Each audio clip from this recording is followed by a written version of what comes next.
Welcome to ProUpcast News, where we bring you daily industry updates. Today is Wednesday, September 2nd, and you're watching the Afternoon Update with Sarah Fletcher.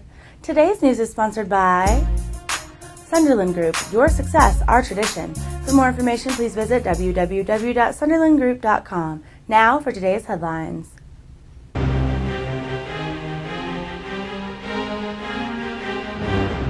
Non-farm productivity increased at an annual rate of 6.6% in the second quarter, a figure slightly higher than initial reports of a 6.4% climb, the Department of Labor reports. This rate of productivity, which represents the biggest increase since the third quarter of 2003, is compared to the pace having risen at a pace of just 0.3% in the first quarter. Finally, the pace of productivity was slightly above the forecast from analysts polled by Reuters, who thought the second quarter would bring with it an increase of 6.4%.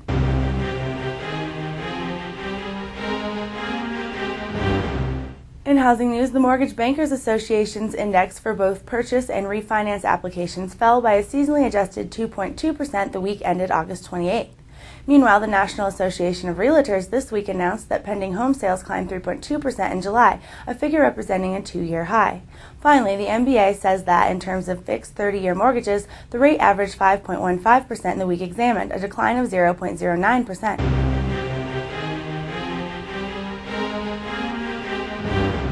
In investment news, the price per barrel for oil this morning rose above $68 on the New York Mercantile Exchange, the first climb after 3 consecutive days of declines. This increase comes amid the Department of Energy having reported a dip in crude and gasoline inventories, an indicator that demand could be increasing. Meanwhile, the average price per gallon for gasoline overnight dropped to slightly more than $2.60, a figure $1.08 less than the same period last year. I'm Sarah Fletcher, and thanks for watching ProUpcast News. For more in-depth news and features, visit producersweb.com.